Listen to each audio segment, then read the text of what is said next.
C'est la Bible, Brigitte. Amen.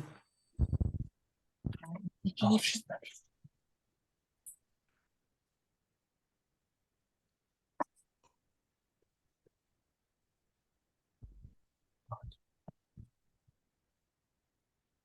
Seigneur, nous te remercions encore pour l'invitation que tu nous adresses ce soir.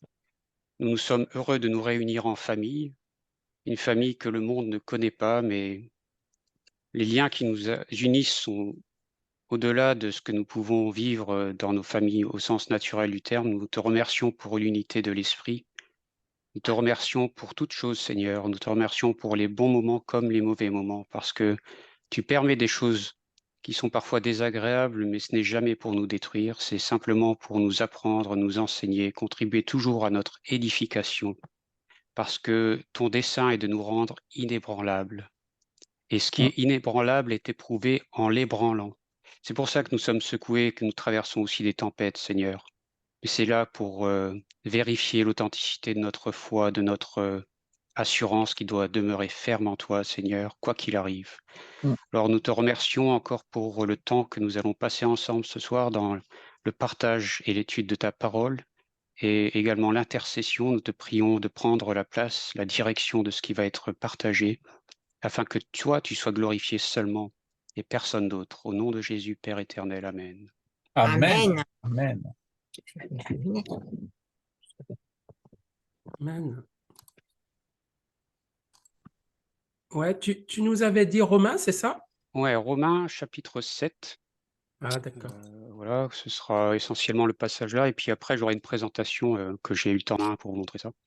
Est-ce que vous entendez bien ou ça grésille pour vous ou c'est Nous, que pour moi? ça va bien. Ça grésille pour toi, Luc? Thierry, tu entends bien? Oui, c'est très bien. Ah, c'est juste à mon niveau. À chaque fois que je montre un texte, ça grésille, mais bon, c'est juste à mon niveau. Si c'est à mon niveau, ça va. Alors, Romains chapitre 7. Hein. Ouais, voilà, on va lire le chapitre en entier. Donc, 5 versets, je crois que c'est à peu près par personne, il y en a 25. Amen. Je commence alors. D'accord. 5 versets chacun, c'est ça? Ouais.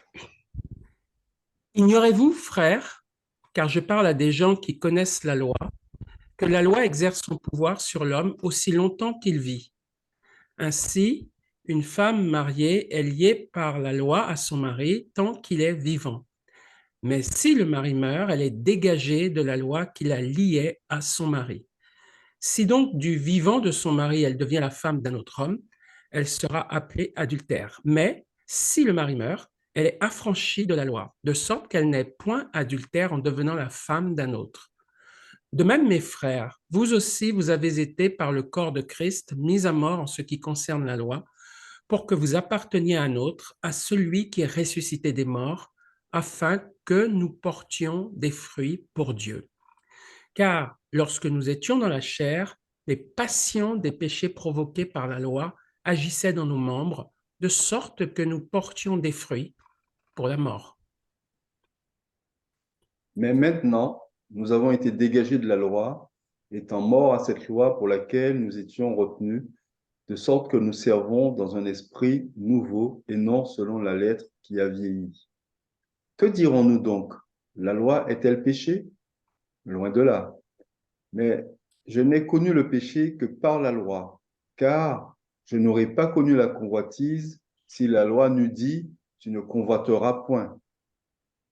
Et le péché, saisissant l'occasion, produisit en moi, par le commandement, toutes sortes de convoitises, car sans la loi, le péché est mort. Pour moi, étant autrefois sans loi, je vivais, mais quand le commandement vint, le péché reprit vie et moi je mourus. Ainsi, le commandement qui conduit à la vie se trouva par moi conduire à la mort. Car le péché saisissant l'occasion me séduisit par le commandement et par lui me fit mourir. La loi donc est sainte et le commandement est saint, juste et bon. Ce qui est bon a-t-il donc été pour moi une cause de mort? Loin de là. Mais c'est le péché, afin qu'il se manifestât comme péché en me donnant la mort par ce qui est bon, et que par le commandement il devient condamnable au plus haut point. Nous savons en effet que la loi est spirituelle, mais moi je suis charnel, vendu au péché. Car je ne sais pas ce que je fais. Je ne fais point ce que je veux, et je fais ce que je hais. Or, si je fais ce que je ne veux pas, je reconnais par là que la loi est bonne. Et maintenant, ce n'est plus moi qui le fais, mais c'est le péché qui habite en moi. Ce qui est bon, je le sais, n'habite pas en moi, c'est-à-dire dans ma chair. J'ai la volonté, mais non le pouvoir de faire le bien. Car je ne fais pas le bien que je veux, et je fais le mal que je ne veux pas. Et si je fais ce que je ne veux pas, ce n'est plus moi qui le fais, c'est le péché qui habite en moi. Je trouve donc en moi cette loi. Quand je veux faire le bien, le mal est attaché à moi. Car je prends plaisir à la loi de Dieu selon l'homme intérieur, mais je vois dans mes membres une autre loi qui lutte contre la loi de mon entendement et qui me rend captif de la loi du péché qui est dans mes membres. Misérable que je suis, qui me délivrera du corps de cette mort? Grâce soit rendue à Dieu par Jésus-Christ notre Seigneur. Ainsi donc moi-même, je suis par l'entendement esclave de la loi de Dieu, et je suis par la chair esclave de la loi du péché. Amen. Voilà. Alors, Amen. éventuellement, si je peux maintenant prendre la main, comme ça je vais vous présenter. Une Ouais, fois j'ai eu le temps de travailler sur ouais, la présentation. ouais, vas-y, Alors, tu peux prendre la partager main. l'écran, et on va prendre ça pour le sélectionner. Partager. Voilà, hop, je vais mettre ça comme ça. Voilà, est-ce que ça vous va? Vous voyez tout là? Ah oui, très Très bien. Voilà, j'ai eu le temps de mettre ça en forme. Alors, pourquoi j'ai pris ça? C'est d'abord parce que j'étais interpellé par la lecture du chapitre 7 dans Romains. Mais deuxièmement, c'est surtout lié à notre dernière sortie avec Marcel, à côté de chez moi. Et le long débat qu'on a eu avec Yaya, donc qui est un père de famille musulman, il était là, on est resté comme très longtemps, j'arrive pas à évaluer le temps, mais c'était facilement plus d'1 heure ou 2, Oh je oui, crois. 1 heure et demie. Et un homme quand même relativement ouvert, parce qu'il a pris le temps de discuter, on a partagé plusieurs sujets.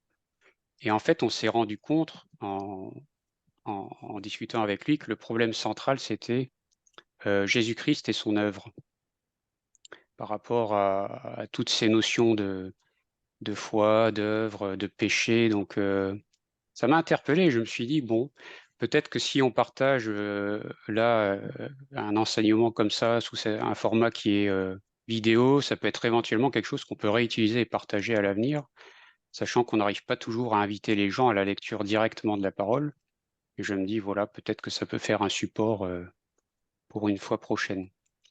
Donc, ce que je voulais un petit peu aborder là, c'était un premier aspect par rapport à la loi et les œuvres, comme on l'a un peu lu dans le chapitre 7 de l'Épître aux Romains, et la notion notamment d'hérédité.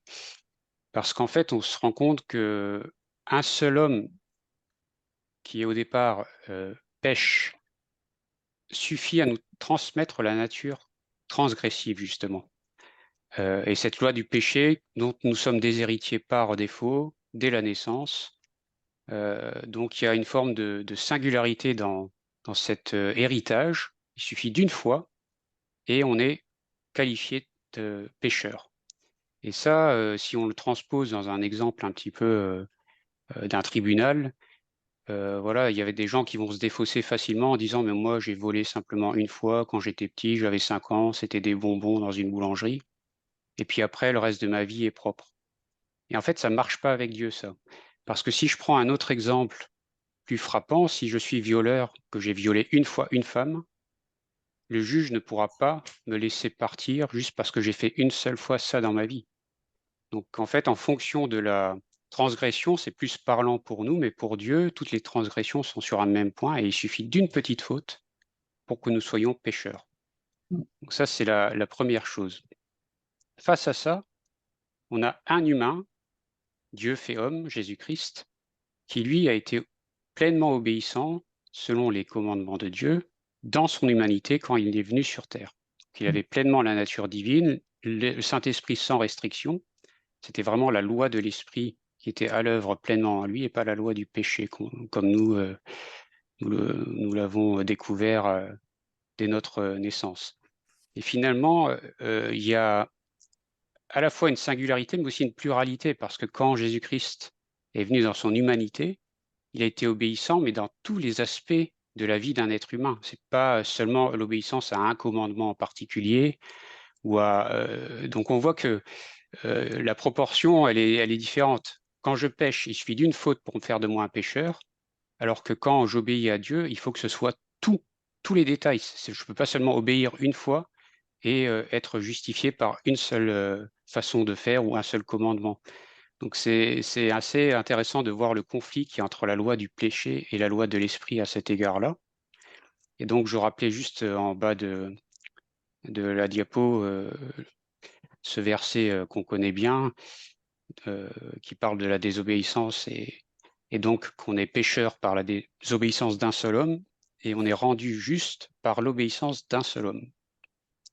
Donc ça, c'est un des aspects que j'aimais rappeler dans mon approche sur l'hérédité. Ensuite, il y a un autre aspect qu'on trouve dans Jérémie 31, versets 29 et 30. Et là, ça nous rappelle ce qui était sans doute un proverbe qui se transmettait d'ailleurs lui-même de génération en génération, en disant que voilà, en ces jours-là, on ne dira plus les pères ont mangé des raisins, les dents des enfants ont été agacées. Ça devait être quelque chose qui se disait peut-être comme dans le langage commun de l'époque. Mais chacun mourra pour sa propre iniquité. Tout homme qui mange des raisins verts, ses dents seront agacées. Donc en gros, l'hérédité du péché, c'est une hérédité de nature. C'est comme un ADN qui nous donne cette nature transgressive et c'est pas lié directement aux œuvres comme on le croit dans un premier temps. C'est vraiment la nature transgressive et c'est ce qu'on avait un petit peu essayé de transmettre à Yaya quand on l'a rencontré. Et donc voilà, les œuvres, chacun meurt et est jugé pour ses propres œuvres. Et quand j'ai juste mis en parallèle ces deux aspects, il y a un troisième aspect qui m'est venu, et c'est celui-là qui peut jeter un peu la confusion, parce que sachant que l'Éternel éprouve le cœur, il sonde les reins, et il rend à chacun selon ses voies, selon le fruit de ses œuvres, il y a à la fois les œuvres en elles-mêmes, mais il y a aussi la conséquence des œuvres qu'on a faites. Et ça, c'est une hérédité du fruit de nos œuvres. C'est-à-dire qu'on n'est pas en train de payer comme avec les raisins verts les œuvres. Je ne vais pas payer pour mon père parce qu'il a fait ça de manière directement. Mais en fait, potentiellement, ce qu'il a fait a une conséquence sur moi d'une manière ou d'une autre. Et c'est là où l'hérédité du fruit des œuvres de quelqu'un d'autre a un impact sur le prochain, sur notre environnement ou la création au sens large, parce que je entendais par là le côté aussi pollution ou dégradation de la nature et de toute la création terrestre. Donc, je trouvais ça intéressant de se rappeler qu'il y a cette nuance-là qui peut prêter à confusion pour l'interprétation de certaines choses qui nous arrivent, que ce soit des conséquences heureuses ou désastreuses. Voilà. Et donc, dans un troisième passage, là, j'abordais l'autre aspect de l'hérédité, qui est celle qu'on a en Jésus-Christ par adoption. C'est vraiment une procédure d'adoption parce qu'on n'a pas naturellement les qualités requises. C'est lui qui vient en tant que père nous choisir et nous donner un esprit d'adoption et plus un esprit de servitude. Donc j'avais rappelé en fait les deux passages-là qu'on trouve dans Romains 8,15 et dans Tite 3,5-7 pour rappeler qu'aucune des œuvres que nous pourrions faire ne pourrait nous racheter aux yeux de Dieu, mais que c'est son œuvre à lui qui vient nous racheter. Amen. Il vient nous justifier par sa grâce et nous sommes héritiers de la vie éternelle en espérance. Et par rapport au péché, je voulais aussi simplement repréciser, vu que la loi de Dieu, elle nous juge à la fois pour des œuvres dans notre corps physique, avec une mort physique à la clé quand on pêche. Ça, c'est le lot commun de tous les hommes. Il y a aussi cette mort spirituelle. Et c'est peut-être aussi ce qu'on se constate quand on est avec des incroyants. On sent bien que spirituellement, il n'y a pas d'écho nécessairement avec des choses qu'on pourrait leur dire parce qu'ils ne les comprennent pas ou ils les rejettent. Donc il y a les deux aspects de la mort physique, mort spirituelle. Et finalement, à chaque fois, la mort est une manifestation extérieure de quelque chose d'intérieur, un mal qui est à l'intérieur de nous-mêmes. C'est pour ça que j'avais résumé ça en disant que la loi tue le pécheur, qui est libéré des obligations de la loi, car il passe de la vie à la mort. Et en fait, dans Romains 7, c'est ce qu'on retrouve, cette femme qui perd son mari n'est plus liée légalement à lui parce qu'il est mort. Et du coup, on comprend toute la portée de cette mort qui libère des obligations, mais c'est au sens de la condamnation dans un premier temps. Dans Romains 6, 23, le salaire du péché, c'est la mort. Donc c'est une condamnation méritoire qu'on retrouverait dans le droit pénal, parce qu'on est libéré, oui, certes, mais au sens de la condamnation. Alors que Jésus-Christ, lui, vient accomplir parfaitement la loi, et pourtant, il meurt aussi. Et c'est là où on pourrait se dire, si on suit le raisonnement de la loi, pourquoi il meurt, lui qui accomplit parfaitement la loi? Et c'est à cause de cette substitution équivalente, c'est-à-dire qu'il vient vraiment se mettre à notre place et payer le prix que nous ne pouvions pas payer. Et c'est pour ça que nous sommes justifiés par la grâce et que nous sommes acquittés, comme dans les passages que j'ai choisis, parce que dans le livre des Exode 21, 23, on voit bien que c'est une vie pour une vie, dent pour dent, œil pour œil. Donc, ça justifie pleinement l'accomplissement de la loi et est très parlant à travers Jésus-Christ à cet égard-là. Et dans Hébreux 9, 22, sans effusion de sang, il n'y a point de pardon. Là encore, ça nous montre que la loi exigeait finalement une restitution de ce qui a été détruit, ce qui a été bafoué, ce qui a été blasphémé, avec une équivalence à chaque fois. Donc la mort, il faut que quelqu'un meure pour finalement éliminer la mort. C'est ça la logique de la loi du un pour un qu'on retrouve dans l'œuvre de Jésus-Christ. Donc c'est ça que j'ai aimé encore rappeler dans cette diapositive. Et il y a aussi quelque chose qui m'est venu par rapport à ce qu'on avait vu précédemment, parce que le péché, lui, il s'appuie sur la loi de Dieu qui est bonne pour créer quelque chose de mauvais. Et la loi elle-même dénonce le péché puisqu'elle donne des indications, des ordonnances, de dire tu ne fais pas ça, tu ne fais pas ça, parce que ça va être mauvais. Donc à chaque fois, le péché renvoie vers la loi et la loi renvoie vers le péché. Et la foi, il y a aussi une forme d'écho qui est comme ça, parce que la foi, elle est en position centrale, mais cette foi-là, elle repose sur quoi? Elle repose sur une œuvre au départ. Elle repose sur l'œuvre de la croix. Et c'est une œuvre qui est singulière parce que parmi tout ce qu'a fait le Seigneur sur cette terre, on dit souvent qu'il n'y a pas assez de livres pour contenir tout ce qu'il a fait. Il y a une seule chose qui a vraiment un prix excellent et qui surpasse toutes les œuvres qu'il a fait. C'est le comble en fait à ses œuvres, c'est le sacrifice à la croix.